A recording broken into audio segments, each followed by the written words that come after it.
Okay, great, thanks. Hi, good evening, everyone. Apparently the Rangers are playing, so we're going to get this show on the road. In accordance with the requirements of the Open Public Meetings Act, Chapter 231, PL 1975 announcement, I wish to announce that the New Jersey Open Public Meetings Law was enacted to ensure the right of the public to have advance notice of and to attend the meetings of public bodies at which any business affecting their interest is discussed or acted upon.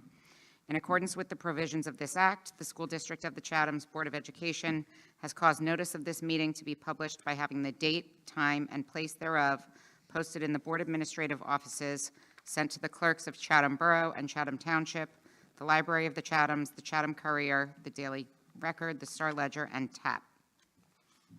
Mr. DeQuilla?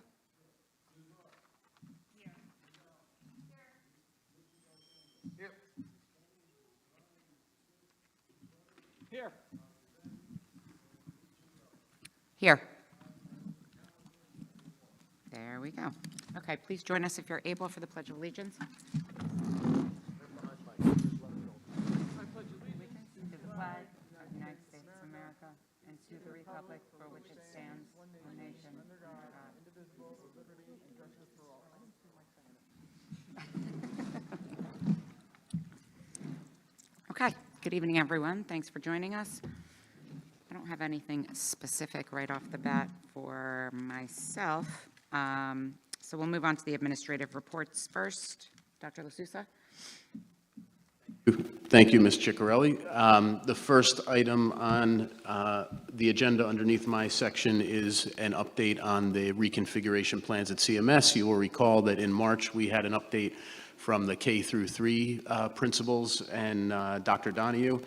Then last month in April at some point, can't remember exactly when, we had an update from Ms. Russo and what Lafayette is doing as they're planning, and now we'll finish off for the school year with the middle school plans, which are of course the most significant because it's the only school that's gaining a grade level in this reconfiguration plan. So I'd invite the board members down into the seats, and then we have Principal Tony Orsini with Assistant Principal Danielle Dagunis, who are on hand to kind of show us what they've been up to.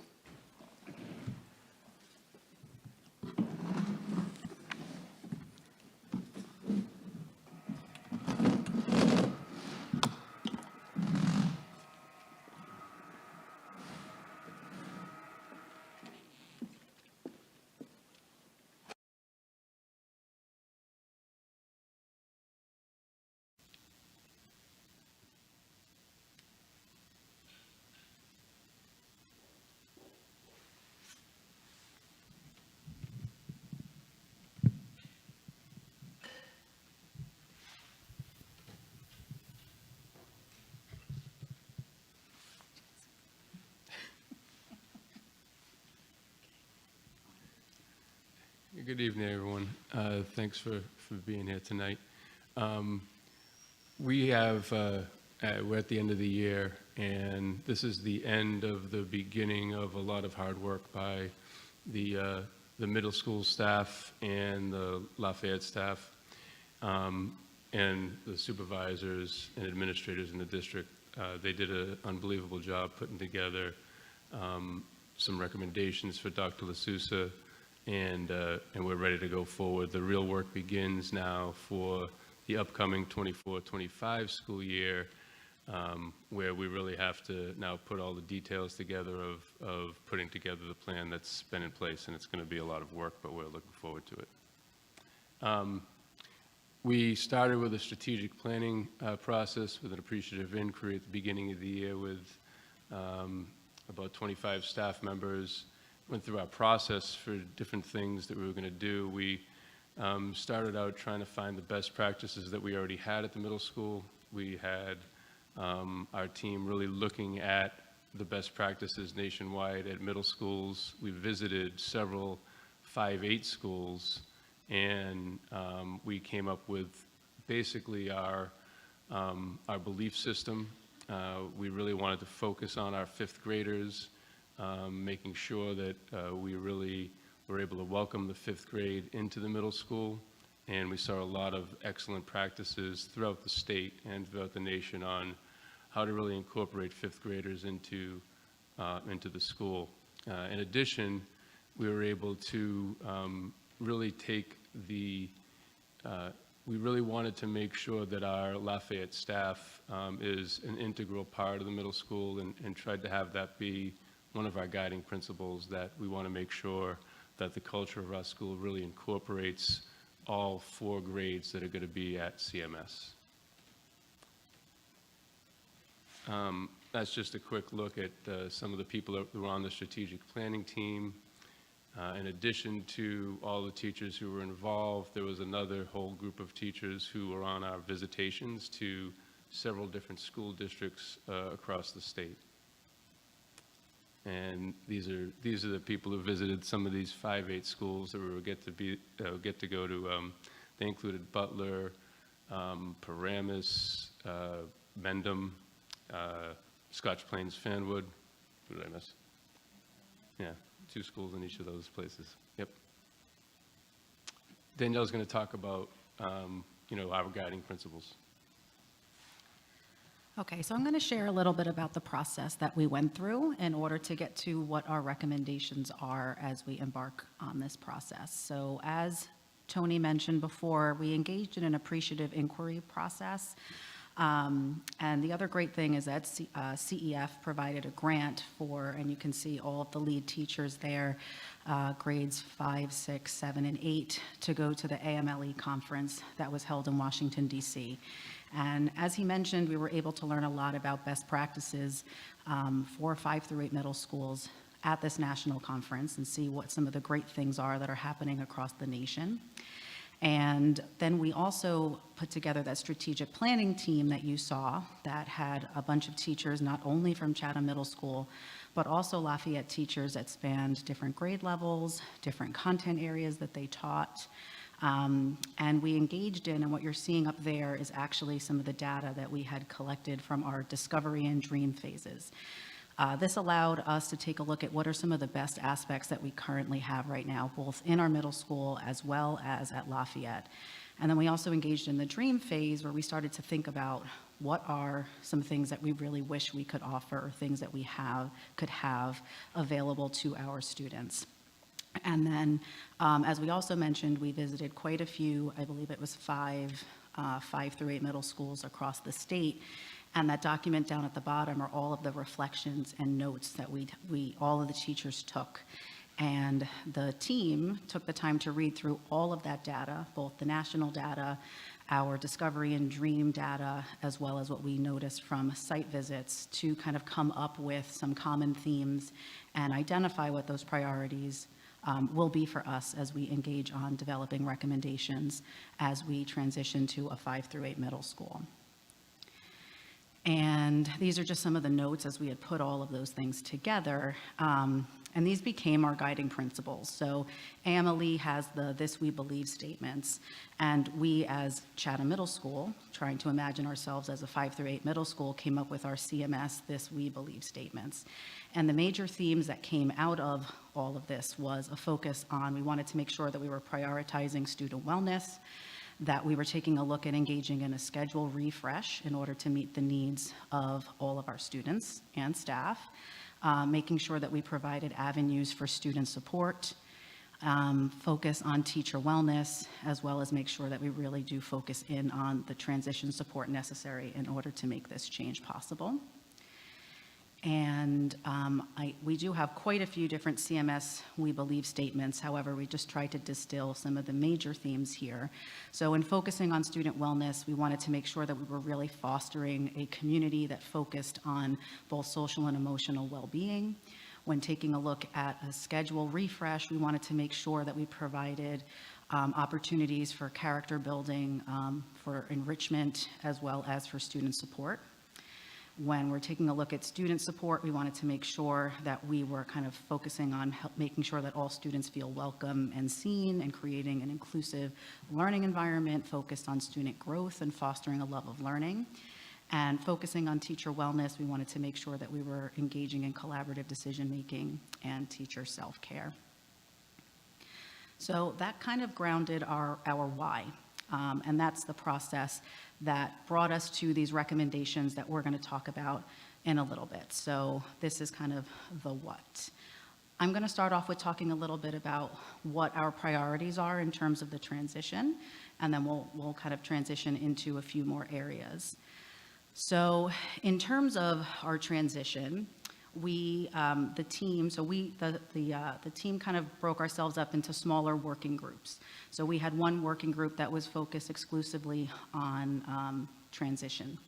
And some of the ideas that they came up with that we're moving forward with as recommendations is taking a look at leveraging a spring 2025 professional development day that will enable us to engage in some team building as we come together as with our 5th grade staff as well as our 6th through 8th staff, which will allow our 5th grade teachers to familiarize themselves with not only the building and where their room is and the library and where they're going to be working, but also with their new colleagues and their new admins so that we can use that to disseminate information and engage in some team building.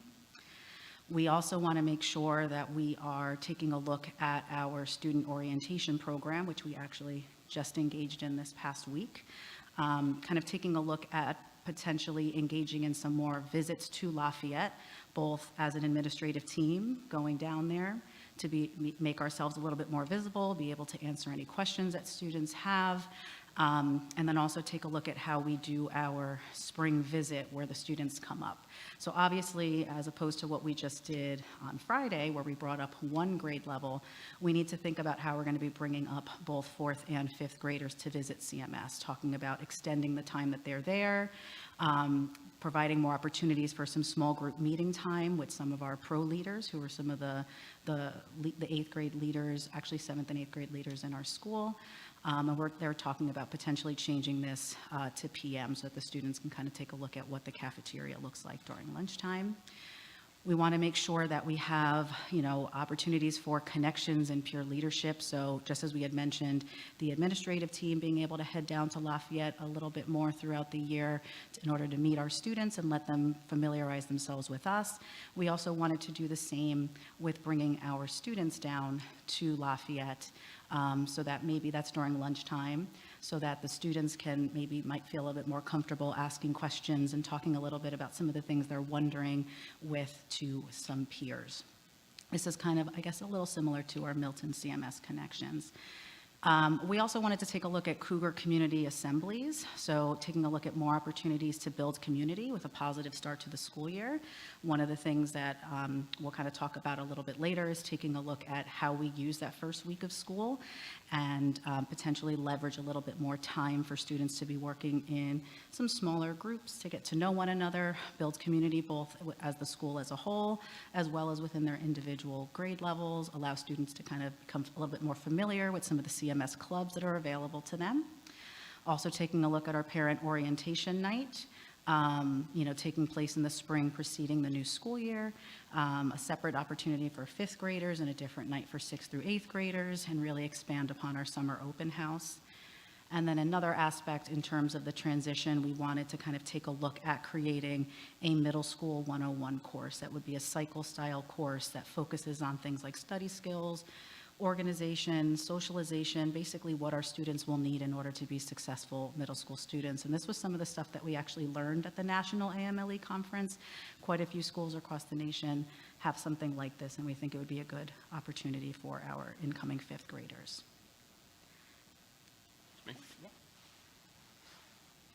So one of the things that was really important to the teachers was making sure that we can really build on the culture of the school. Lafayette has a great culture of its own. They do a tremendous job over there in regard to not just making the kids feel a big part of that community for the 2 years they're there, but also the teachers really, they're all Lafayette, right? And so they all do a great job with each other and having that community there. So there's some ways to do that that we want to incorporate some of the stuff that happens at Lafayette and bring it into CMS, and some of the stuff at CMS, and really create our own new CMS culture for our 5-8 school. These were just some of the ideas we decided to put on there, but those are the type of things that you'll see, whether it's like door decorating. We had a scarecrow conference with the Olympiad that the Lafayette has every year. So that's one of the things that we're going to be working on with both faculties next year, making sure we have a really robust and organized way to bring the kids together with friendly competition and make them feel a part of something.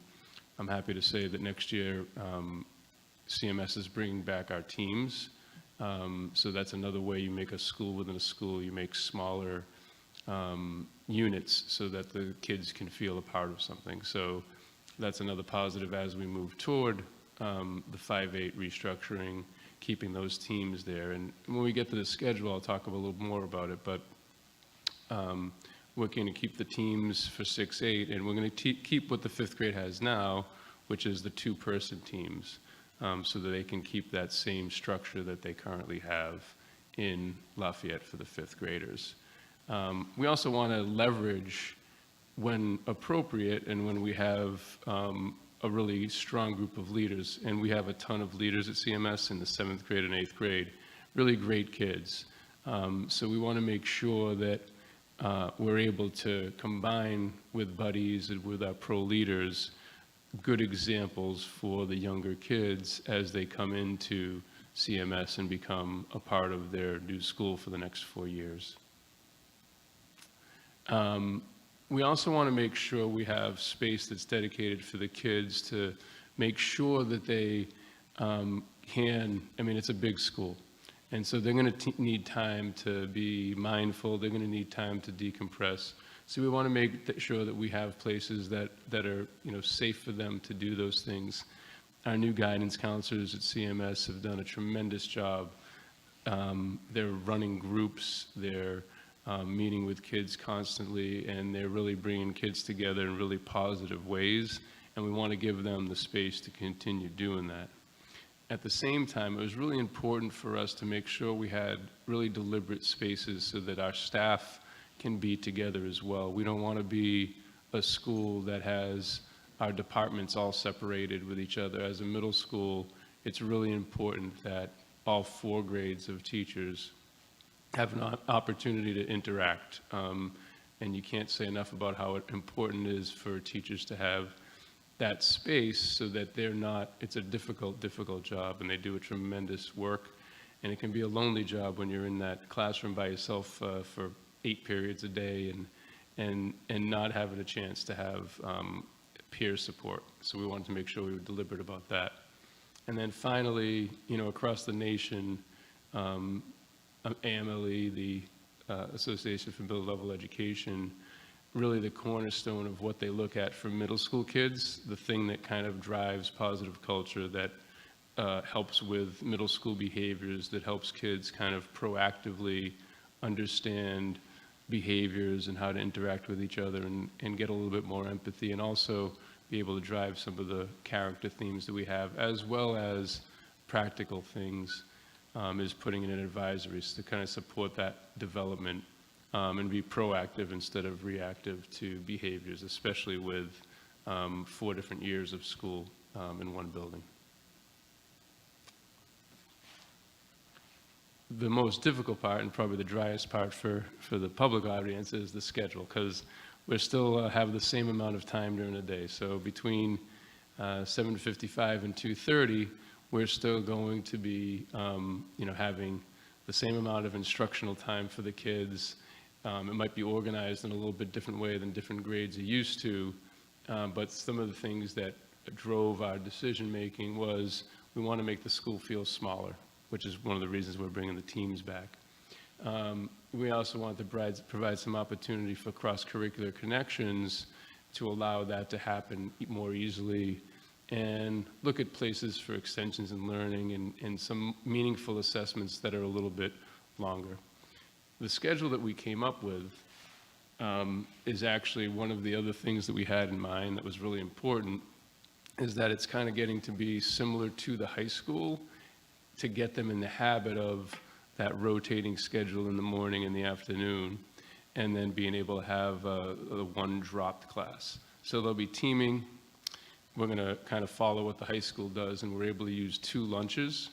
They'll be in the lower gym and in the lunchroom, it is highly likely that we'll make a change in the middle of the year, so every kid gets a chance to have lunch in a different place based on their age level. We're going to incorporate recess next year with the 6th, 7th, and 8th graders, and with the 5th graders into that lunch period. The 5th graders will have also have some other time built into their schedule to make sure they have an equitable amount of the recess that they currently have. So the kids will have all those things. We've also, and this is part of the work that we're going to have to do with CEF and the board, we need to put in a playground. We're going to have, some Foursquare and some Gaga pits and things like that that we're going to try to put in as well for our younger students and for our older students. Who doesn't like playing a little Gaga when you're 14? One of the biggest decisions we had to make was the middle school is currently on a quarter system, and the elementary school is on trimesters. And it really made a lot of sense for us, and it is good and bad for everything, but it really made a lot of sense for us to go to trimesters. It allows us to get away from the need to get a ton of different assessments in there, and allows for the teachers to have more time to really have more meaningful assessments. It increases the time that some of our special teachers have with it. It allows our special education teachers to be able to manage their time pretty well. And for the kids, and most importantly for the kids, it gives them a little bit of a breather with different things. School can be intense, especially when right now they have 8 classes a day for 43 minutes. This is going to be a way for them to really digest their learning without losing any learning time. Like I mentioned earlier, it's a rotating drop schedule, 58-minute classes. Those longer classes provide some sustained time for instruction and assessments. It helps out the science program, it helps out PE, it helps out ELA. All of the classes can benefit from it. And the great work that the math department's doing with the way that they're setting up their classrooms, the math teachers have given us some good feedback on that as well.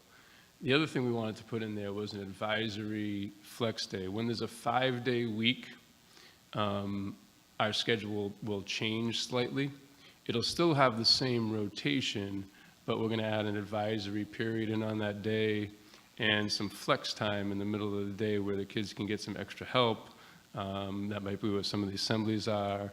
We'll try to put a lot of our lessons in there. That's when the guidance counselors can do a lot of their groups. And so that flex period is going to be a good chance for them to get started on the week in a positive way. Some of the teachers have already asked if they can do extra help then.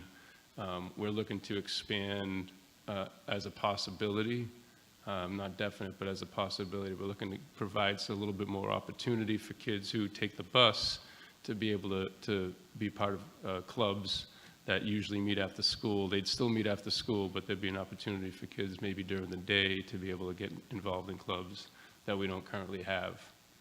And then we really want to be deliberate about that first week of school, so we'll probably go on a flex schedule for that week to let the kids get to know their advisors, all 4 grades. Let our 5th graders really take a breather and slow down and get to meet everyone in the school, and do a bunch of different community building events during that first week of school and start off on a strong footing. It's great to get in there and do your math and science and social studies and English that first week of school, and they'll still have those classes, but we really thought it was important for the transition for our 5th grade coming in and for all of the kids to have a part of establishing that community at the start of the year. This is what that Flex Monday would look like. And again, we'll adjust some of these times. The advisory might go down a few minutes. The flex time might go up a couple minutes. The lunch and recess times are pretty equivalent to what they are right now. It might be confusing to see it. We'll get this out to Dr. LaSousa and the public so they can see some of this stuff a little bit later. But you'll notice that the 3rd period class and the 7th period class, or the 7th class, both drop on this particular day. So the days go 4, 3, 2, and 1. Then the next day would be a 3-day, And again, you see the minutes are a little bit longer. You have those 58 minutes, and the kids are out by 2:30, just like now, and they have that 27 minutes of recess, which is equivalent to what their current state is. And they'll, believe me, 27 minutes is more than enough for a middle school kid to eat and get outside. 10 minutes is probably enough for them to finish eating. And you'll notice as you go through all 4 days that a different class drops. So they see those classes 3 out of every 4 days, or on a 5-day week, they'll see 6 of them twice during that time. I'm sorry, 4 out of the 5. So with that rotation, going from the regular 43-minute classes that we currently have, or 39 that Lafayette has, to the 58 allows us to do that. For the 5th graders, the transition might actually be a little bit easier because they have double and sometimes triple blocks of ELA that are 39 minutes and then put together. So that's the general rotation. It also allows the 5th grade to be on the same schedule. We had spoken a little bit about whether the 5th grade should be on a totally separate schedule, but with the 5th grade students' specials, it's not really possible to run those parallel schedules at the same time and utilize the staff effectively. Danielle? Okay, and then I'm going to talk a little bit about logistics. I know Mr. Orsini mentioned this before, but I just want to also highlight, like, we are going to go teaming for grades 6 through 8, and then Lafayette, so, you know, when the 5th graders come up here, they are going to continue with switch teachers. So you are seeing all of those classes there, but if their ELA, you know, block lines up with social studies, for example, instead of switching, they'll probably just be staying in the same room and switching into the next subject. Okay, so in terms of logistics, I happen to be on this team, and what some of the things that we were talking about that we really loved when we visited a lot of the schools that we visited this year was that they were very particular about where classrooms are located. So, for example, they had a 5th grade wing or section of the school, a 6th grade wing or section of the school, and so on and so forth. And that's something that we really wanted to make sure that we bring to CMS as we bring our 5th grade in. So some of the recommendations that we're making is that we have 5th and 6th grade on the first floor. I will show you an image of what the school looks like and what rooms we're proposing turn into 5th grade rooms and which ones turn into 6th grade rooms. And then we're proposing that 7th and 8th grade are primarily on the 2nd floor. And this is for their core subject areas.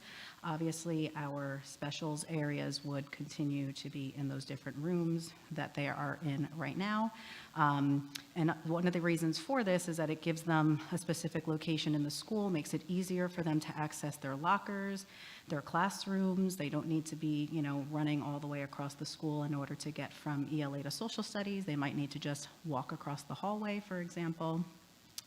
And it also lets us really think about all of the different hallway traffic patterns as well as stairwells, and making it easier in order for us to kind of just make navigating the school that much easier for our students.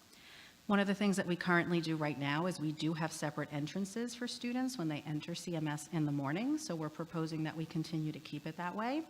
One of the recommendations that we made is for 5th and 6th grade to enter through the upper gym entrance.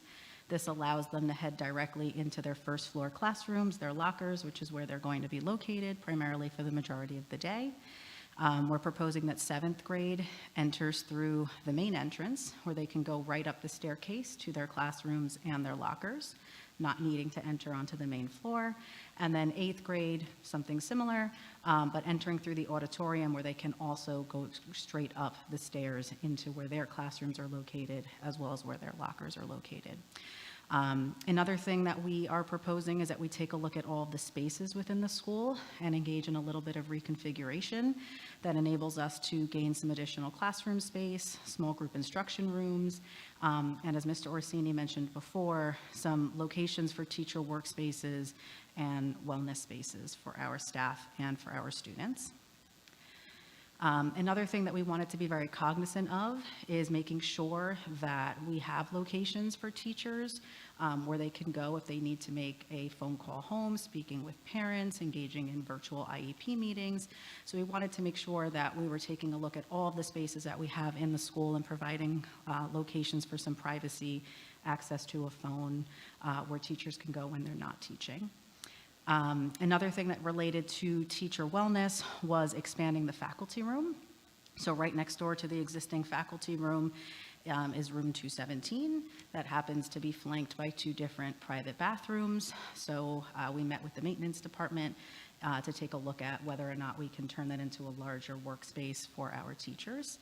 And as what was discussed in the culture team recommendations, this may or may not be possible, but one of the things that we would hope we can take a look at is potentially reusing the upper gym locker rooms to be able to provide us with some space and location for those things, such as a guidance suite, such as different locations for teachers and or students to visit during the day. So as promised, here's an example of what we came up with. So this is our first floor. As I mentioned before, we want to have 5th and 6th grade on the first floor. So if you take a look at our 160s wing, that is what we're proposing turns into the 5th grade section. The reason why we picked the 160s wing is that there happens to be bathrooms that are located in the 160s wing. So for the most part, we'll have the 5th graders will have access to their own bathrooms that are in their section of the school. And then you'll notice that 6th grade will kind of take up the rest of that main hallway and some of those classrooms near the auditorium. And if you take a look at the 170s wing, one of the things that we also wanted to do was try to keep world language, because obviously world language will happen for all of the different grade levels, to have a world language section. And you'll notice there's a staircase at the end of that, so that's going to enable our 7th and or 8th graders to be able to walk down over there to access those world language classrooms.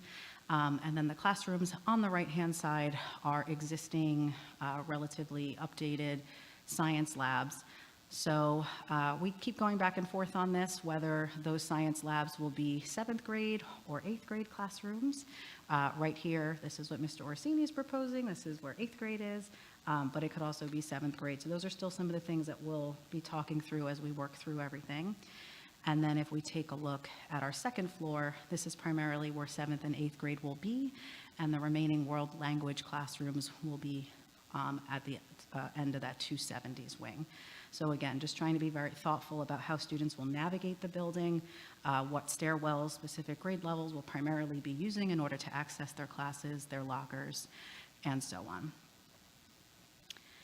Another thing that we talked about as a logistics team is parking. We need to take a look at reconfiguring our parking, adding approximately 20 spaces. Mr. Orsini and I already met with our maintenance team as we were scheduled to have all of these lines repainted. So we've already identified where those spots can go, and we hope to get those added over the summer. So getting that work started. So there's a lot of things we're excited about. There's some next steps going on, but as we're going into these next steps, and if you can, we're really excited to have the 5th grade here. We think it's going to really rejuvenate the school and be a nice addition. So we can't wait for our Lafayette 5th grade teachers to join CMS and be a part of the school. We're excited for being able to bring things like recess back to the kids and the teams back to the kids. It's going to be a lot as far as the logistics of where these kids can move throughout the day. We're excited about some different connections that they can have with each other. But there's a lot of work left to do. Obviously, we're meeting with everyone here today. We're going to be putting together some FAQs for our teachers and for the public as well as we get through next year. The biggest thing that we're doing right now is we're developing a series of working groups that our teachers are going to be a part of throughout next year during their go time. That's really going to be putting the details on those things. The work groups will be everything from curricular adjustments that will have to happen based on going to trimesters for some of the specials to a spring cleaning group to make sure we can get rid of everything that's kind of been around in the school for decades at both schools. You know, a group that's going to work on being able to make sure that our teachers have everything set up with the massive move that's going to happen. It's going to be a big lift. Change is really difficult for everyone, and we're really thankful for the board's support in this work because it's going to be a lot of work for our teachers next year to make sure that we get off to a great start to that 25-26 school year. So we're looking forward to the work, but it is going to be a lot. And it's going to be difficult for, you know, everyone that's going through all these changes. But it's also something that we're trying to be really excited about because we think it's going to be great for all 4 grades at CMS. And that is it.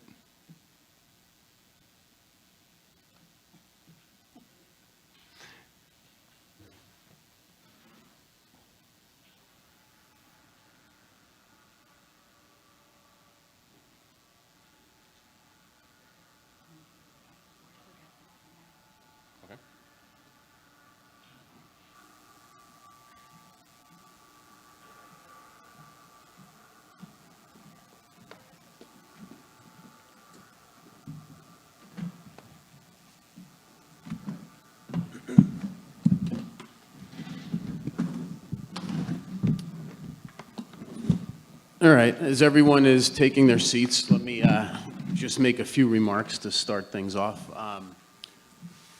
First, it occurs to me that it was almost 20 months ago to the day that I stood on this stage and uttered the word reconfiguration for the first time. And if you think about it, through the course of last school year, so that was September 2022, and through the course of last school year, I'd say we really only answered 2 questions semi-definitively by the end of the year. And both of those questions were answered through hard work of the administrative team at CMS and others. The first was whether we could schedule 4 grade levels in the building. And if you recall, we had to create a phantom copy of Genesis as a student information system. We had to run various schedules. We were trying to do so with the students who were in the system a year ago. But thanks to that work, we pretty much believed by the end of the year that we could schedule all the students. And then the second thing was we wanted to retain pretty much all the instructional minutes roughly equivalent for 5th graders. In other words, we didn't want to treat the 5th grade like 6th, 7th, and 8th graders in terms of how much math and ELA and everything else they were getting. But when we began this year back in the summer, it was really kind of a blank canvas with a lot of blurriness, and we really didn't have a lot of much else figured out. I'll put it like that. So I really want to, extend my gratitude to Tony for putting together kind of a master plan that involved a lot of people, that took a look not only at some of the logistics and the concrete kinds of details that go into scheduling students, but also more of the philosophical questions about what do we stand for, what do we want this school to look like, what do we want our identity to be. I want to thank Danielle, who's been the point person in a lot of this and has been the one identifying schools to visit and collating a lot of this data and information. Certainly want to thank Sean Devine, who's kind of an unsung, versatile team player in the district that just does anything you need him to do and is deep in the weeds on the scheduling and some other questions. And then, of course, I really want to thank the staff at CMS and Lafayette. I think if you count up all the staff who were involved in some way, either through visitations or by going to the AMLE conference or by being part of the strategic planning team, I think we're up over 40 staff members who volunteered and put some skin in the game and stepped forward and tried to contribute to some of the decision making and the structure of what ultimately you saw tonight. And it's just tremendous how I witnessed firsthand Lafayette teachers and CMS teachers working together. I saw Jim Cronin, some of you might know Mr. Cronin, a couple weeks ago, who was a part of the team, and just thank them, because he's a veteran. He doesn't need to expend his time in this way at this point in his career, but instead he wants to be part of it from the beginning. He wants to contribute and help influence what fifth grade will look like at Chatham Middle School. And he's just one of many, but they've done a tremendous amount of work. A lot of those edges and details that were blurry are now, I think, in relief and in sharp relief in some cases. We still have some decisions to make. We still have some polishing to do and some fine tuning.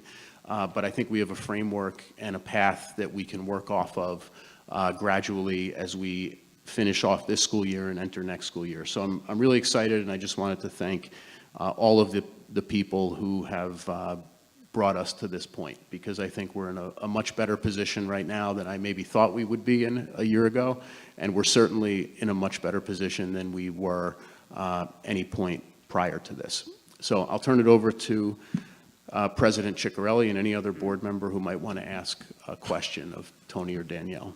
Yeah, thank you both for that presentation. It was very thorough and, gives us a really good idea of how successful this reconfiguration appears that it's going to be. So thank you so much for all the time you guys have put into it. I'm sure there's a long road ahead, but we do really appreciate it. And you guys have clearly left no stone unturned, so we're thankful for that.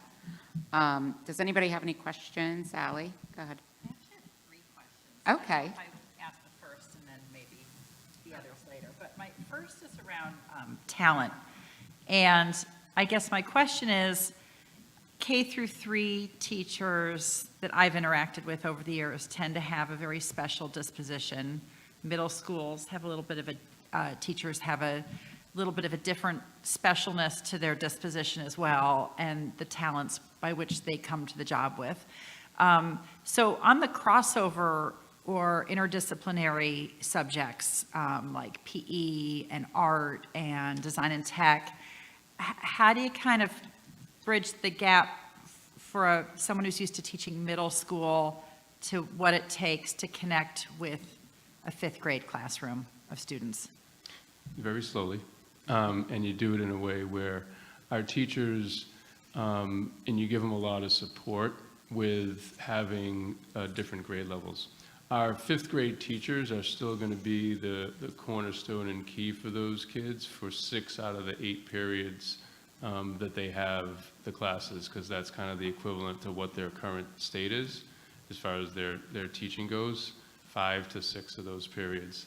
And so those other periods are going to be filled in by, there will be most likely a small amount of those specialist teachers who are going to be moving up to the middle school.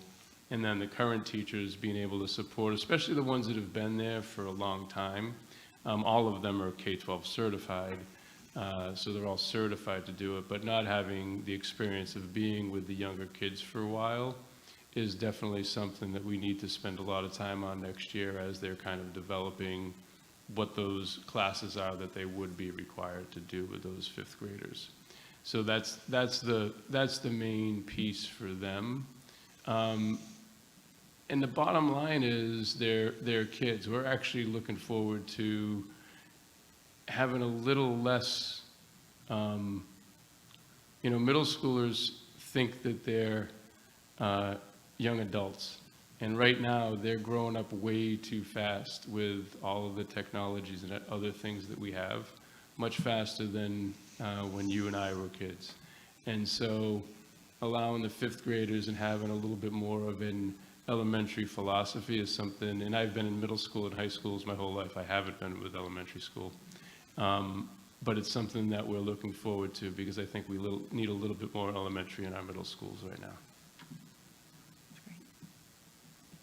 Do you want me to ask my other 2, or Keep give going. someone else a turn? Sure. Okay, Go ahead. so my next one, and I'm not sure if this is for Mr. Orsini and Danielle, or if it's more for Dr. L'Souza. So this is just an observation. You mentioned things like playground equipment and gaga pits and Foursquare painting, and I'm wondering if we've talked to the PTOs or CEF, because that would be a great source of funding for these things, or can it be? And do we have a budget? Do we know how much this is going to cost?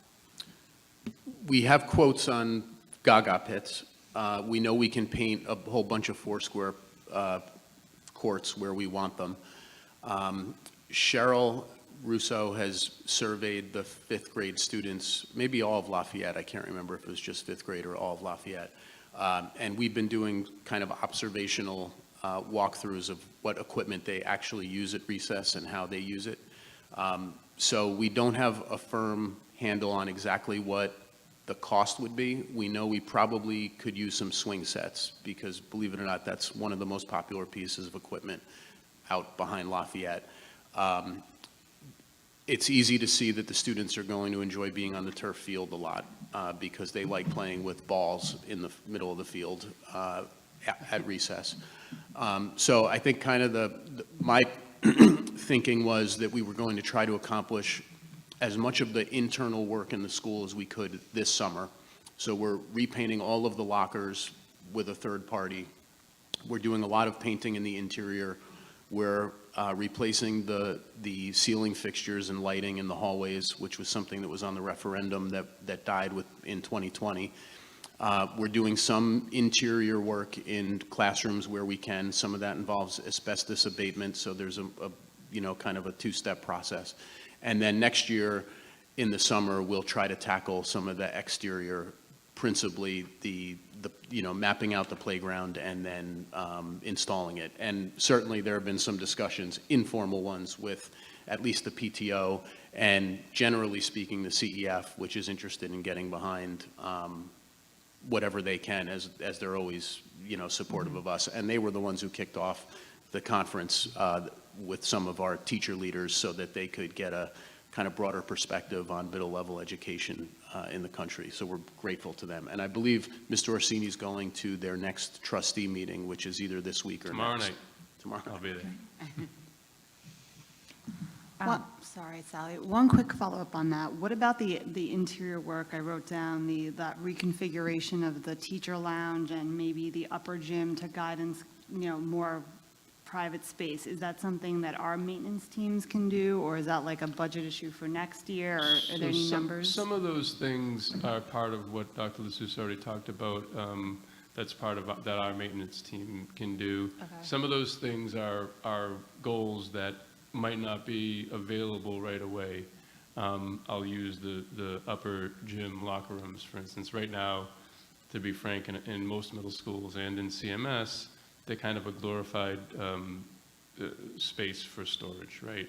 Mm-hmm. The kids aren't changing since COVID, and we're not going back in that direction. And the showers haven't been used in there probably in 25 years. So there's unused space that I think any district would want to maximize the space. It's just a matter of when we'd be able to afford to do such a thing. But those are, you don't want to have instructional and or large spaces that could be utilized to help the kids for long periods of time if you can help it. Okay, thank you. Yep. Sorry. My third question was just more clarification, and I know you said it, but during the 27-minute lunch period, I think it was, the afternoon class rotates in on half of that, cycles in? Is that correct? Is that how it works? So is it a 27-minute with another 27-minute? So the way it works, and again, we can put it out so people can see a little bit more clearly, but the way it ends up working is essentially you have a period of time that's 27 and 58. And the first 27 would be like 5th, 6th grade lunch or 5th, 7th grade lunch. And the other two grades would have their 58-minute class. Oh. And then the bottom 27 minutes of that middle period in the day would be the opposite classes' lunches.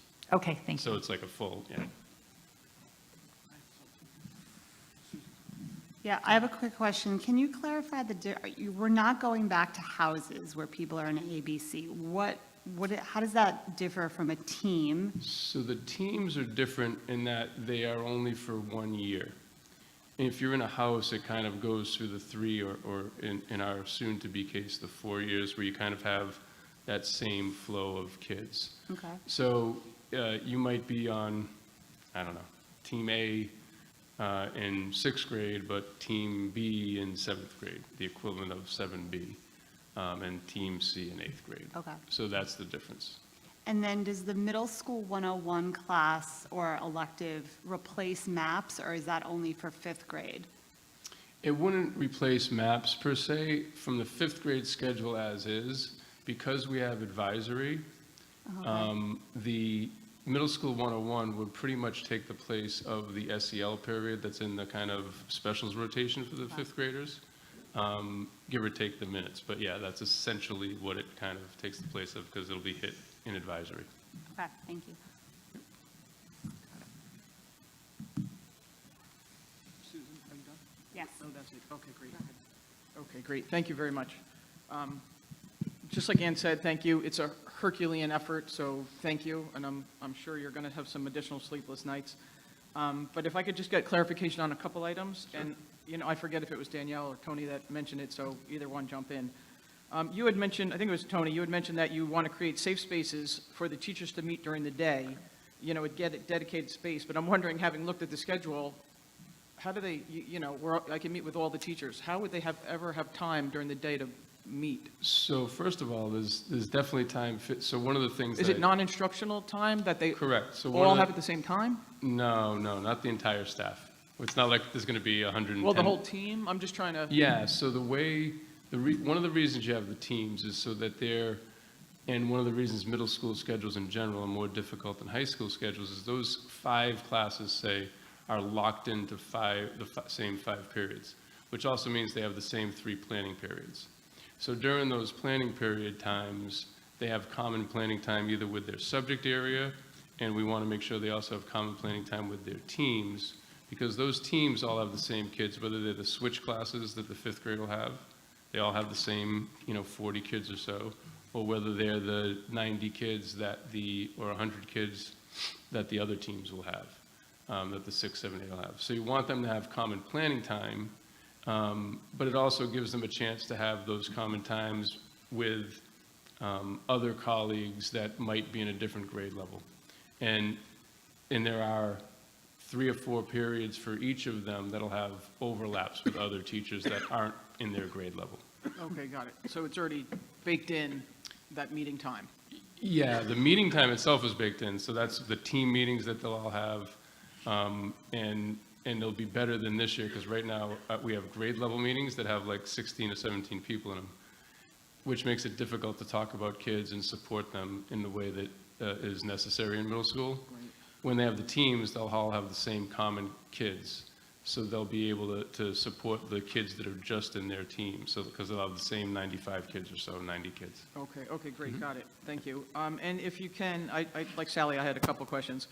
Can you just, in the Reader's Digest version, can you unpack that 42-minute advisory HR? Is that, I'm having trouble visualizing, is that, Mrs. Smith is going to have the kids, or the kids can go off and get help from other teachers? No, an advisory, so a flex, you're talking about the flex period. Yes, And the yes. flex period would be like an assigned, this is totally the wrong way to say it. It's not a study hall because we want it to be a lot more value than kind of an independent study hall.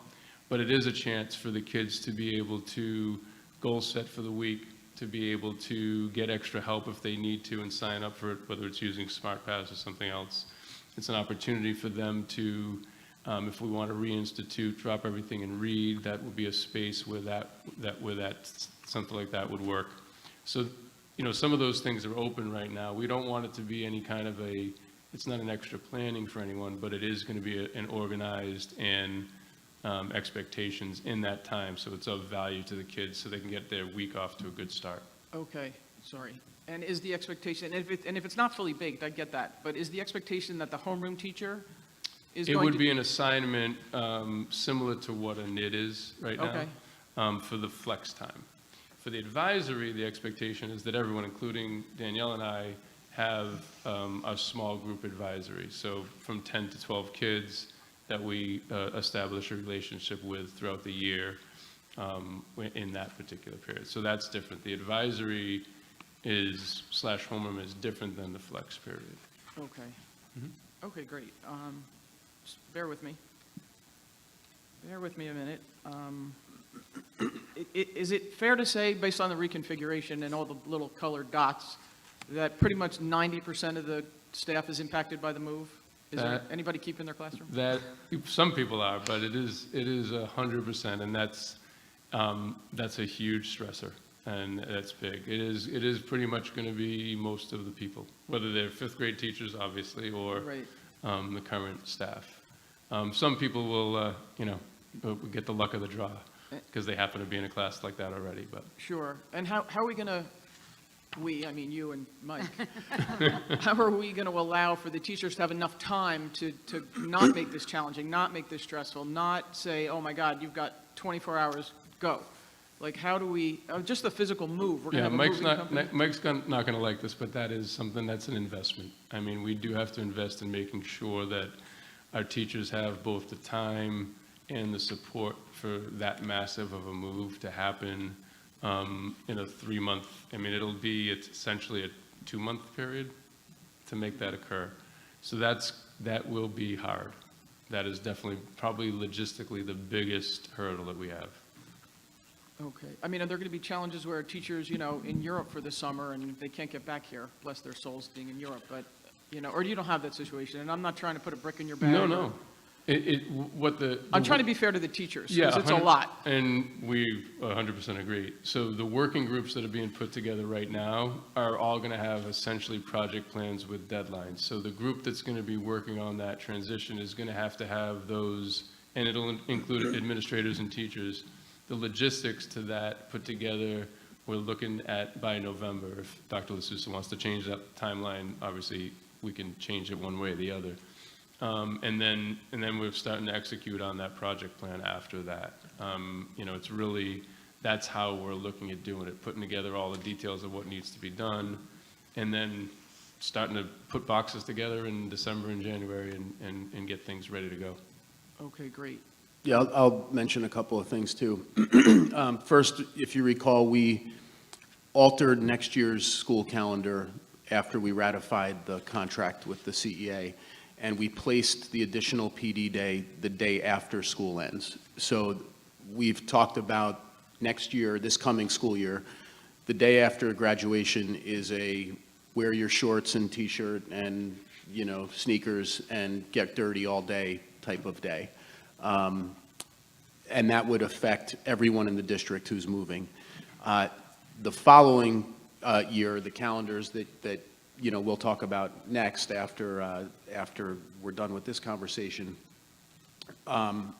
we have a couple of days. We have always have had 2 days before the school year begins for staff, two days with staff, and then the students report. We inserted into that calendar a third day. So we actually have 3 days with staff only before students return. And doing that was deliberate so that we can have, kind of that summer before 2025 fall, we've got 2 extra days where staff are reporting and we don't have anything planned yet. The middle school, as much as, moving classrooms may be difficult, the middle school is much easier because every year, every one of our schools empties everything out of every single classroom, puts it in the hallway, then puts it back into the classroom or moves it to a different classroom. The custodial staff does this.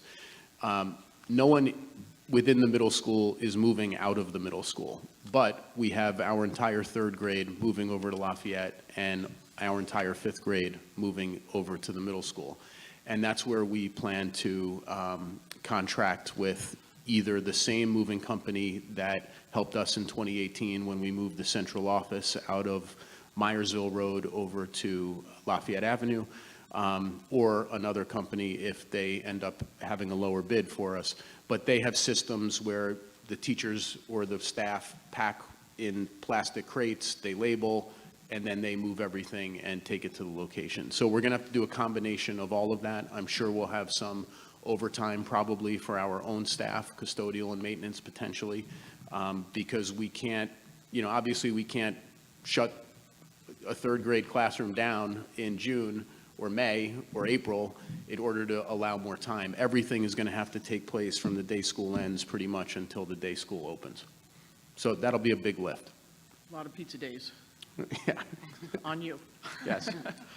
And then oh, I'm sorry, Mike, were you done? No, I'm good. Oh, the last thing, and then a half a last thing is, help us get in front of, what are we going to hear grumblings about? Like, other than the challenges of moving, like, what are you hearing on the streets that they're talking about you behind your back? Like, what are, Or in front of your face. I mean, the change is, this is a massive change. And, you know, I did a thing with the staff about going through the change curve. It's essentially the same as the grieving process, right? So there's people at different spaces with it at different times. You know, some people are in the pit of despair, and some people are ready to start having fifth graders there tomorrow. So there's just a large part of that.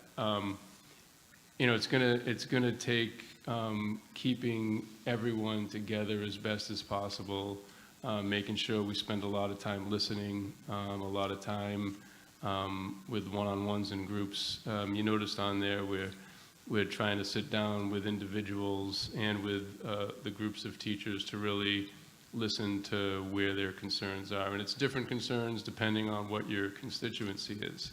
The fifth grade teachers totally stressed about all their stuff coming over here. Is there going to be the right furniture? Is it going to be the specialist teachers? Some of them now with trimesters, that's an extra like 2.5 weeks onto their current, like what they currently teach in quarters. So they have to add to their curriculum, and those things are difficult because they're changes. So I think it depends on where that constituency is, right, and everyone's at a little different place. okay. Yeah. But you're listening, so that's good. We are definitely listening. Great, I appreciate it. And the only half a comment that I have, if you're using I don't know, are you planning on using that presentation, which was very comprehensive, again?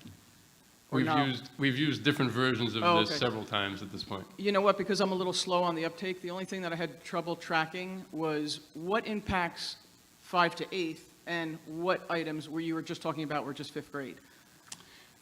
You don't have to go over it again. No, we're not going to. We encompassed everything. So everything 5-8, we wanted to include 5th grade into the entire, not just presentation, Sure. but into the entire piece. Yeah, there was a couple times you said, oh, that line is just for the 5th graders.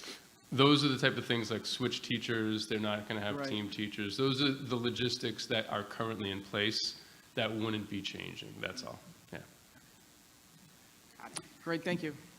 And Jill, I'll note, having been around for a long time now and seen a lot of changes through, I think anything that's new can provoke anxiety or grumbling or just flat out disgust, right? Like, you know, we changed the high school start time. There may be people who just flat out will never be happy that we did that for whatever the reason might be.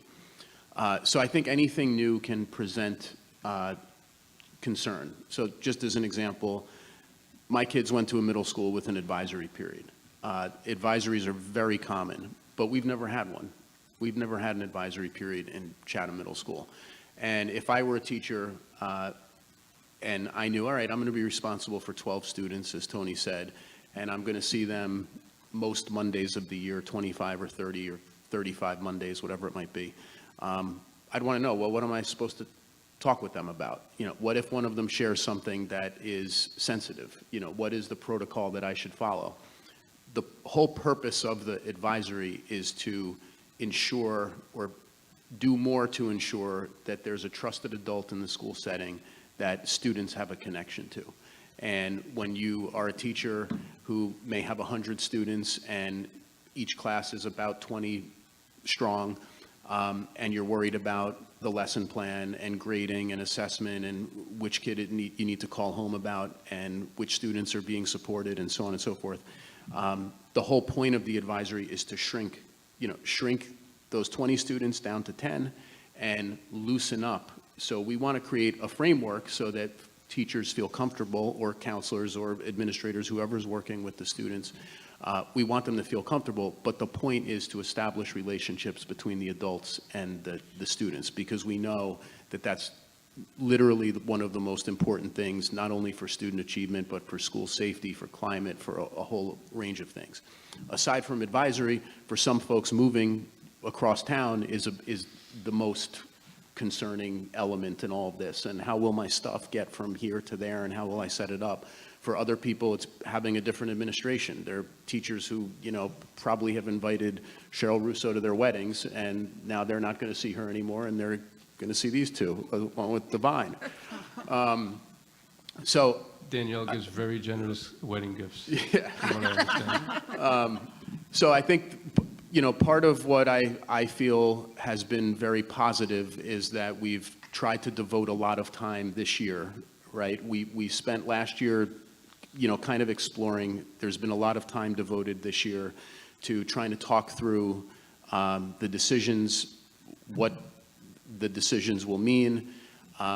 There are a lot of individual conversations happening, smaller group conversations happening, and now we have a real opportunity over the next 12 months to keep on doing that and try and hopefully, as every month goes by, a slightly larger percentage of folks feel more comfortable with what's going to happen in 2025.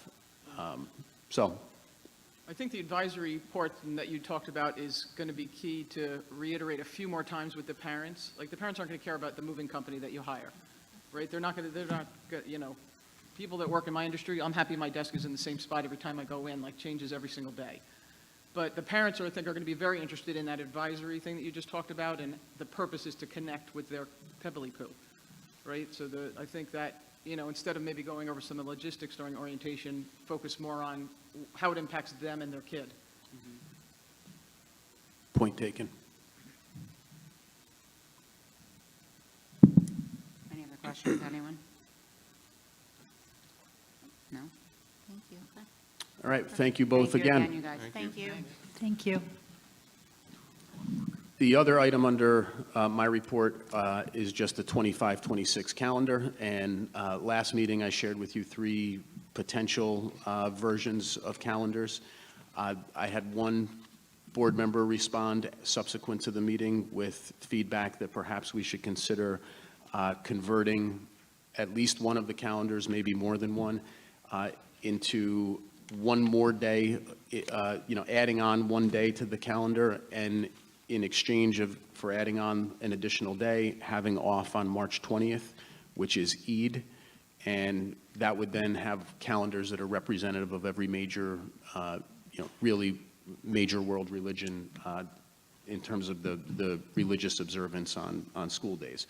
So I talked with Ann a little bit about, what direction she wanted to take, and hopefully you guys can discuss it, give me my marching orders, but if we wanted to get any parent input before the end of the year, we'd want to do that now, and then I'd be able to give you that input by the next board meeting, and then you could adopt the calendar on June 10th, so that everyone has it a full year and a half in advance. Can you discuss now? Well, I think that, I think it's important to get parent input where we can. And, I think in years past, we have gotten parent input on the calendars, and I think it's helpful, and I think it's good to collaborate with the parents based on what,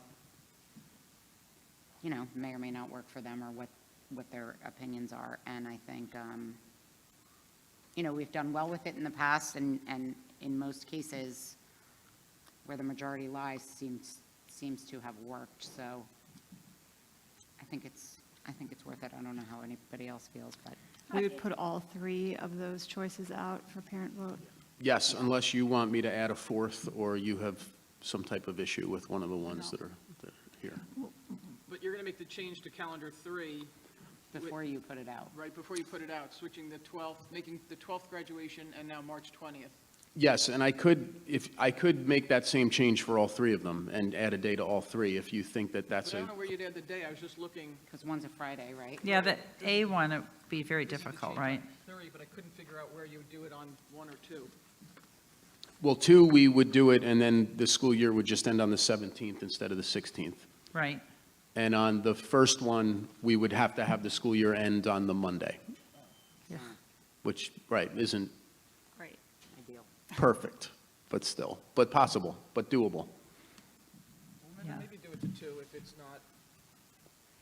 I love taking it to a vote to the community. I think it's great to have parent input. The only thing that over the years I've personally grappled with, and I think other people have, is we've changed the February break, and then, for next year, it's back down to 3 days off. And then if it changes again the year after, it's just really inconsistent for planning purposes for people wanting to travel on a break. That's my only concern. It doesn't bother me, but.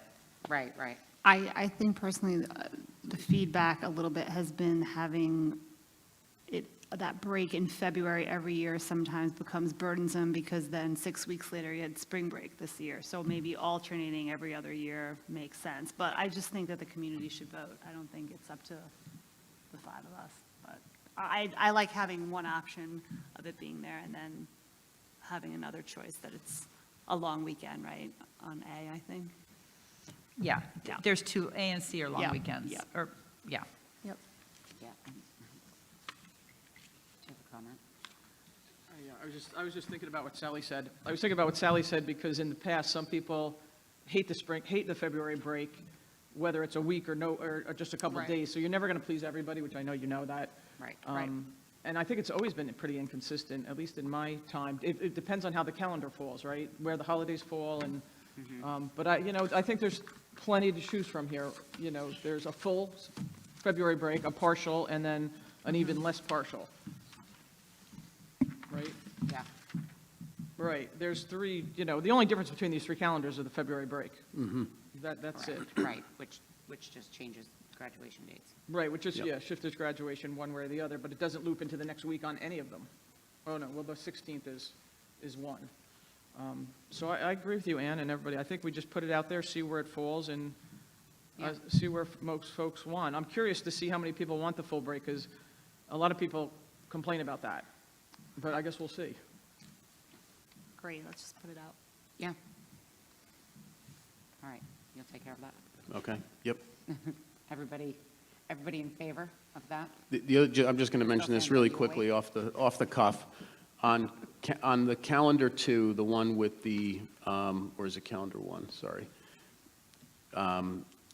Calendar 1, one way to not end the school year on the Monday would be to close schools potentially on the 29th of August before Labor Day weekend, and have a 4-day weekend for Labor Day weekend, and then add another day at the end so that the school year ends on Tuesday, the 16th, which is still reasonably early. Oh. Yeah.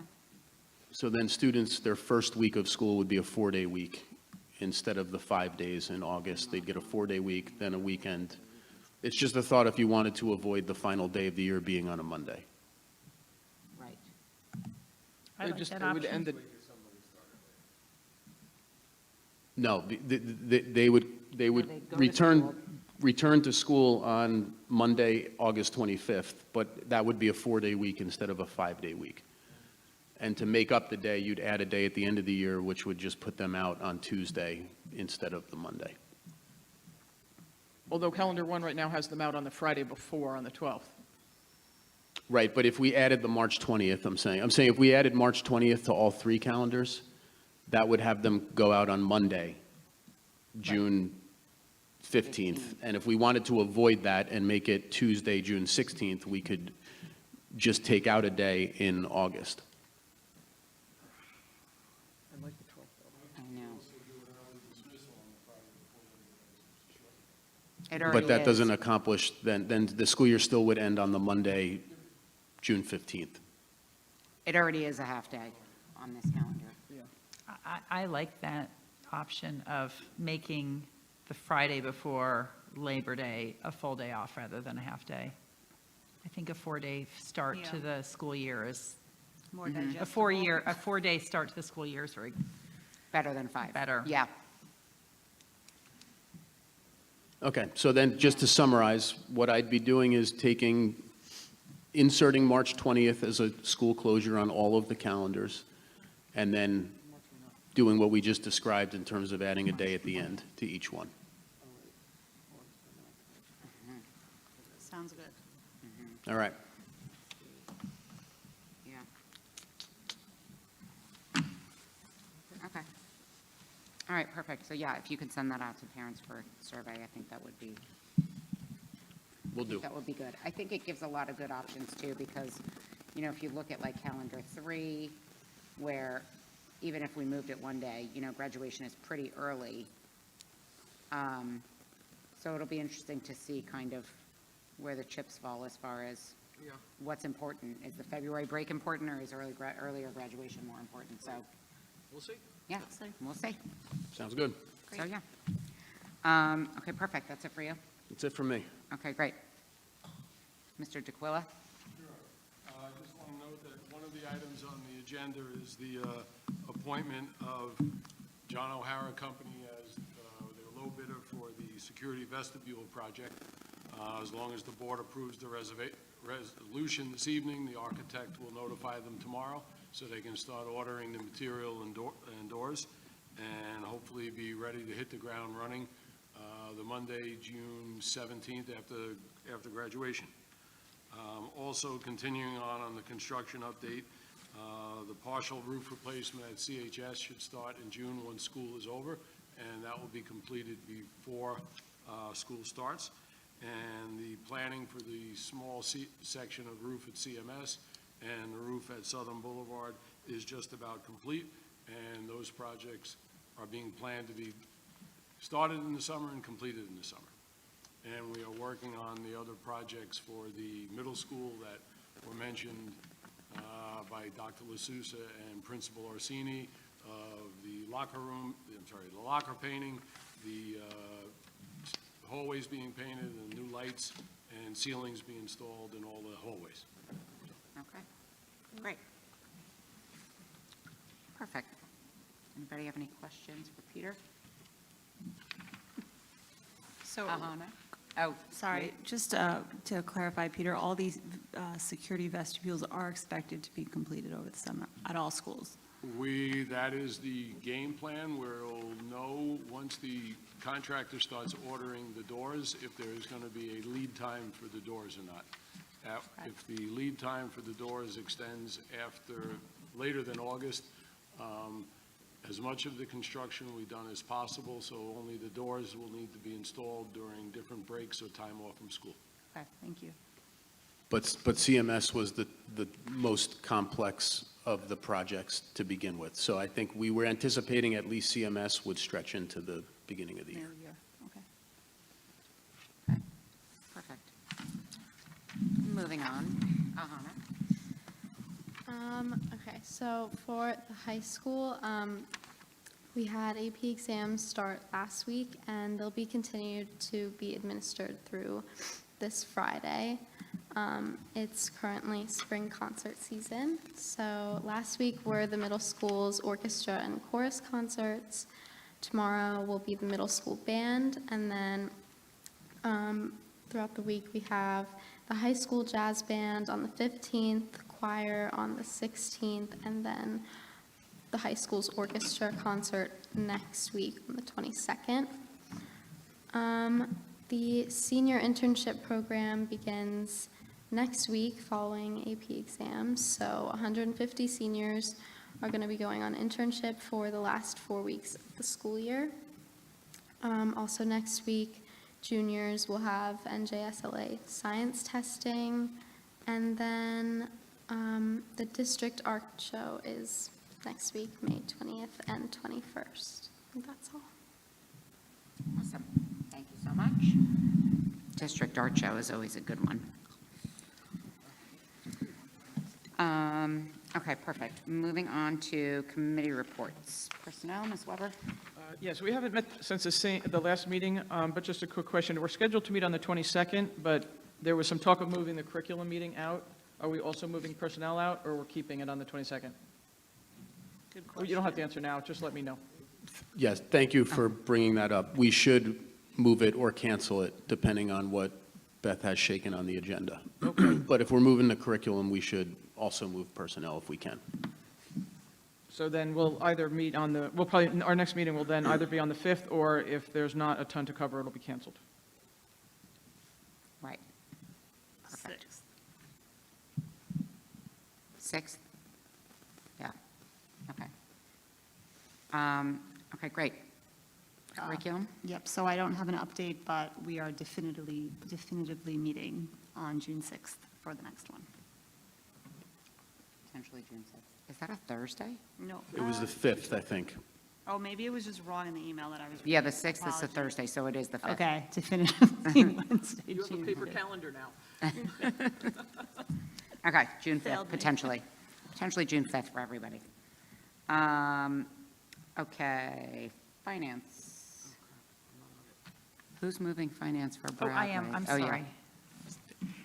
The Finance Committee met on May 8th last week, and it was quite a short meeting. We really just discussed the bids opening for the security vestibules. And at the time, obviously, it's we had 3 bidders for the project. John O'Hara Company, which Mr. DeQuila mentioned, was the low bidder. The other 2 companies that bid came in over budget. And so we'll vote on that tonight, and that was the only item on the committee meeting agenda. Okay, perfect. And policy and planning? Mr. Del Sandro? Sorry, we met on May 8th. One discussion about kindergarten appeals. Donnie, who mentioned that there have been a few more kindergarten appeals regarding parents not wanting their child to be at school a full day or in need of tuition relief. So we are dealing with those on each appeal on a case-to-case basis. Also, there was a tuition student requests. Peter mentioned that he reported that there were students who had contacted, or two families from Hardy want to send their kids, their 9th grade students to CMS next year, or CHS next year, and are willing to pay the $23,000 a year tuition. Also, another individual requested that their 9th grader attend CHS as an out-of-district student because they're moving from here, out of here, and they want to continue to have their kid come to school here paying $23,000 a year, which is the full tuition. So the committee approved and accepted all 3 students for 24-25. There you have it. Got it. Great. Perfect. Okay, great. Any liaison reports to be had, Borough, Township? Just a quick one for CF. I'm just going to read what they sent. They extend sincere gratitude to everybody who came to the 30th anniversary celebration, and it helped them get closer to their fundraising goal of $300,000 for the year. And at their next meeting next month, they will be approving another grant, so I'll have more to report on in June. Okay, great. And there was a committee, what was the other one? Rec? Rec they're at a meeting mostly about field usage, and they're going to have another meeting. We met, it was about a month ago, I think it was April 16th. They're going to have another meeting next month about, actually another 2 weeks, about field usage. Everyone's worried about, wants more field usage, access to field usage, and they want it now and they want it the most. So they want to try to update their, going through Carroll with the system all the time, which is very difficult to do because our school system uses fields as well. So it's all, Right. stuff is always, it's an amoeba, it's constantly moving. Anyway, the other thing was that the school district is spending $200,000 to fix the baseball field in the back here, the outfield. And moving forward, the Chatham Baseball Club will donate $10,000 a year to maintain the fields, if I'm not mistaken, to that field particularly, if I'm not mistaken, for maintenance of that field every year. So Great. they have Chris, just a quick question. On the field, Carol Norta, as the rec director, is still going to go through our athletic director as it relates to the district Yeah, fields? so Carol has her master plan of fields at all times, and say it rains somewhere, a baseball team's rained out. Okay. Maybe they got to use, I don't know, maybe another field I know what happens with softball, where they have to use the lawn, where boys, Right, or they have to baseball, use jump they got to ball. go practice where there's turf. So if there was lacrosse that day, or if there was soccer, whatever, basically they get booted off because high schools have to use it, school district has to use them. So that's, and that's the big problem. So that's one of the problems. The other problem is people say that sometimes fields aren't being used. Well, sometimes fields need to be rested or they're Right. wet or whatever. Sure, they get beat up. Okay, but we're continuing the Carol and our AD communication line, correct? Yes. Okay. Chris, do courts fall under rec department, like fields? You talking about, The lack of lines of Colony still, okay, they're still not done. I've reached out to the AD. He okay, said right now, nothing we there's can do no, about well, it. the AD doesn't line the fields because those courts are, that is a township thing. And right now, I know they've lost their, the meeting I was at 3 weeks ago, well, I noticed that the township rec director was not there, Larry. I just figured Larry's not there anymore. From what I was, I mean, I just figured he missed a meeting, is what I Right. thought. He's not there anymore, As it right. turns out, they let him go. Yeah. It was never even mentioned at the meeting that Larry is no longer on the rec committee, so I have no idea. I'll find out Okay, when I'm at the next meeting. But the answer to your question is we don't have control over either of the Yeah. courts, the borough or the township. So we were notified that there was an issue with the township courts. I think they were being painted today, actually. So our team, our boys' team this spring, I think they've been off the courts for maybe 3 weeks now or so, something like that. Little more. And we only have about a week of the season left. So we've made the best arrangements we could and utilized the borough courts for the home matches, but that's not Yeah. within our purview. okay. Well, and just 3 of the borough courts are pretty much not safe. So just, if this ever happens in the future, having the boys or girls teams play on those borough courts, there's only 3 that are in good condition. The others might run into a problem with an injury. I'll be seeing him at a meeting this week, next week, so I'll mention them all. Thank you. Not a sweat. Yeah, so we haven't had access to those courts for the boys' team, the township courts. Correct. Mike gave me a jingle last week. They were refinished in the fall, Right, but they didn't line them. resurfaced. I Right. don't know what, Oh, they weren't lined? someone mentioned it might have been the earthquake that that damaged the courts somehow. I don't know. I have no idea. But our AD was not sure, what the exact nature of the issue was, only that we couldn't use them and they needed to be at least relined. I don't know if any other, repair work was done. I don't know.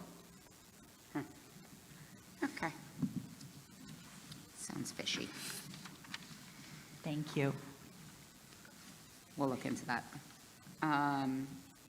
Okay, that's it then for liaison reports. Moving on to the minutes from the last meeting. Yep, Regular and executive. I motion to move the minutes from the last meeting. I second it. Excellent. The regular executive minutes from the April 29th meeting. Ms. Ross? Yes. Ms. Allen? Yes. Mr. Del Sandro? Yes. Ms. Weber? Yes. Ms. Chicarelli? Yes, Minutes passed 5-0. perfect. Okay, this is our first opportunity for public commentary. Hearing of the citizens during the public commentary section of the agenda is an opportunity for any member of the public to be heard about issues which are or are not topics scheduled for the current meeting.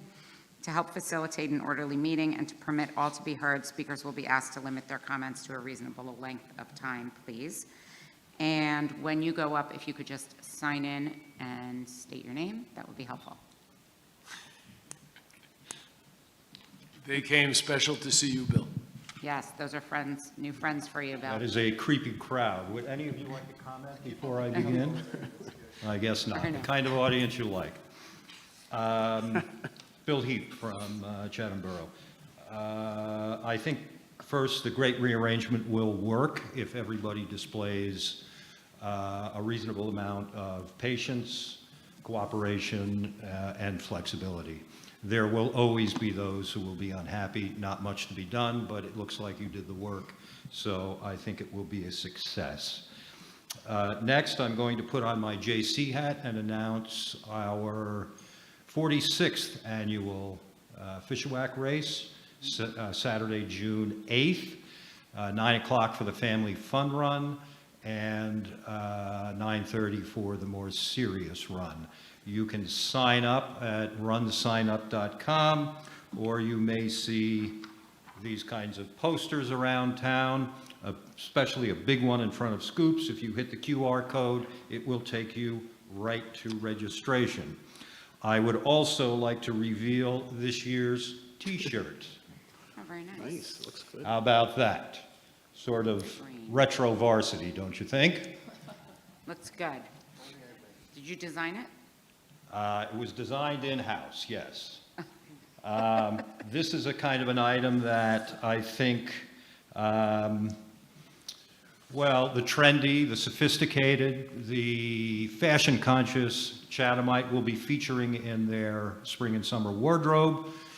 You too can have one, even if you don't want to run. Just sign up and get with the crowd. All the proceeds will be distributed, and this is the second announcement at our awards dinner on Thursday, June 6th, just before the race. We will be having our dinner at the Chatham Borough Fire Department. We will be honoring somebody in town who has done a tremendous amount of service. We're buttoning up that announcement right now.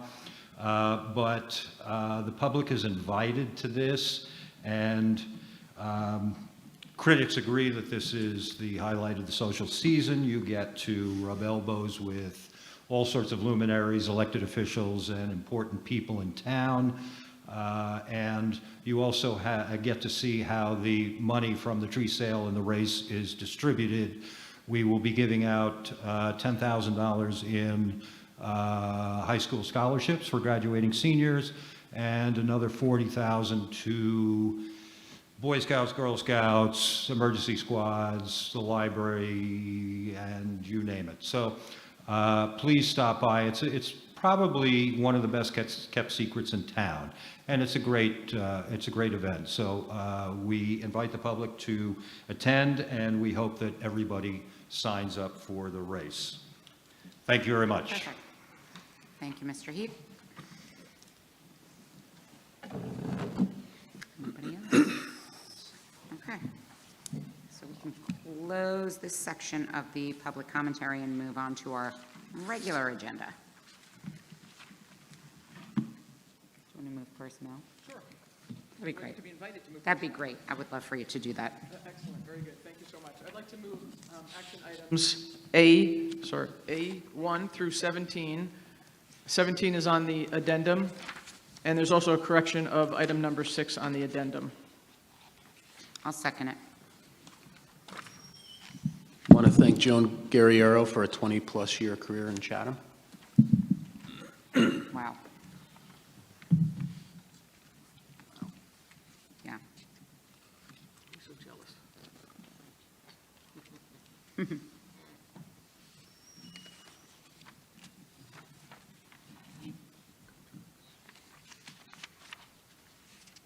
Anybody have any questions for Jill? I seconded. Second. Yeah, I did. Second. Mhm. Go ahead, Peter. Okay. A6 being corrected, addendum items 17 through 22. Ms. Ross, Yes. Ms. Allen, Yes. Mr. Del Sandro, Yes. Ms. Weber, Yes. and Ms. Ciccarelli. Yes, Agenda items pass 5-0. perfect. Finance and facilities. Sally, can you move finance and Oh. facilities? Sorry. Do I have a motion to approve agenda items B1 through B14? Do I have a second? Second.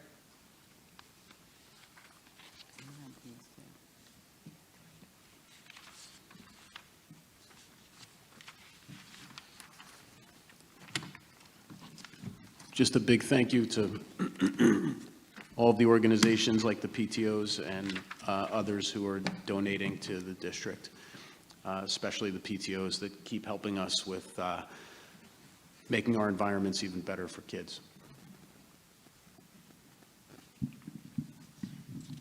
Can I ask a question? You can ask a question.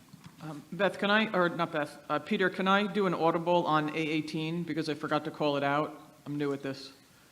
I said A through 1 through 17. There's You voted- 18 through 22, actually. You Oh, just- okay. We just voted on all of them, because I included 18 to 22. Okay, great. When I took the roll. Okay, perfect, thank you. I have you back, Jill. Don't worry. Perfect, thank you, got it. I didn't turn the page. Okay, perfect. Agenda items B1 through B14, Ms. Ross, Yes. Ms. Allen, Yes. Mr. Del Sandro, Yes. Ms. Weber, Yes. and Ms. Ciccarelli. Yes, Agenda items pass 5-0. okay, perfect. Curriculum? Yep, I'd like to move action C1 through C3 on the regular agenda. Second that. Thank you.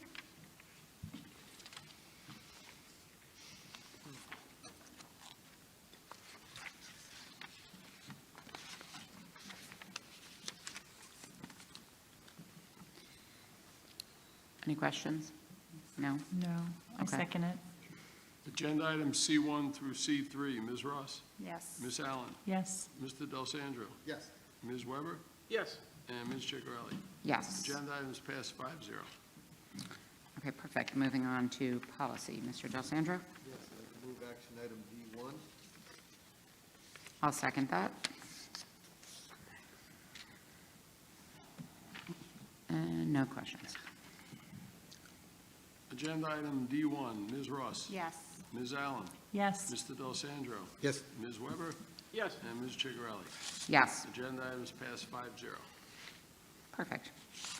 Thank you so much. Moving on to board business. I don't have anything additional for board business. Do you? I have a question for Mike. Are we going to have, is there a presentation scheduled for the June 10th meeting? Yes, we have the law firm handling the social media litigation is going to come and give an update that, for the public, and we have the annual discipline report. Okay. Yeah, it was the law firm one I wanted to, if it was scheduled, I wanted people to know about it, Yep. in case they want to schedule time with us. Thank you. Okay, perfect. June 10th for that. Spread the word. Anything else for board business, anybody? No? All good? Perfect. Okay, we'll have our second opportunity for public comment, if anybody is so inclined.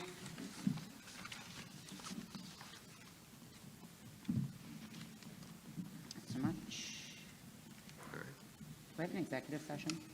We do not. Wow. All righty. Be able to catch the Presentation was last- for Bill. I'll be able to catch the Okay. last 30 Am I- seconds of the rate review. No, whole period.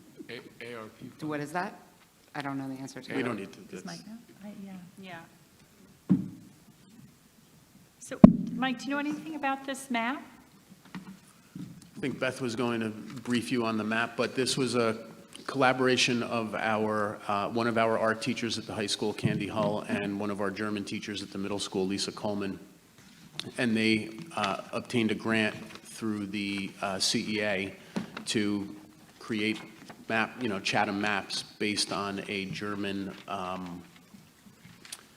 I'm not going to do it justice, but it's in the mode or the style of a particular German way of making maps and illustrations. And so it's like a map of Chatham. Would be quite handy for the Fishawak Festival, I'm sure, for folks who might be interested in the key monuments around town. It's a very cute, happy map. It is, very cool. It's Very very cool. cool. Thank you for that. Yes, attached to it Yeah, thank you, Beth. on this paper. My wife could use this, so she doesn't have to print up on a MapQuest anymore when she goes anyplace. Okay, perfect. Awesome. So it's a gift for all of you, Thank you. Thank you. courtesy of Yeah, Candy Hall and I do Lisa love it. Coleman and the E I CEA. do Amazing. miss handheld maps. I love Okay. maps. Okay, I suppose we can adjourn this meeting with no executive session to be had. Thanks for coming, everybody. Get home safely.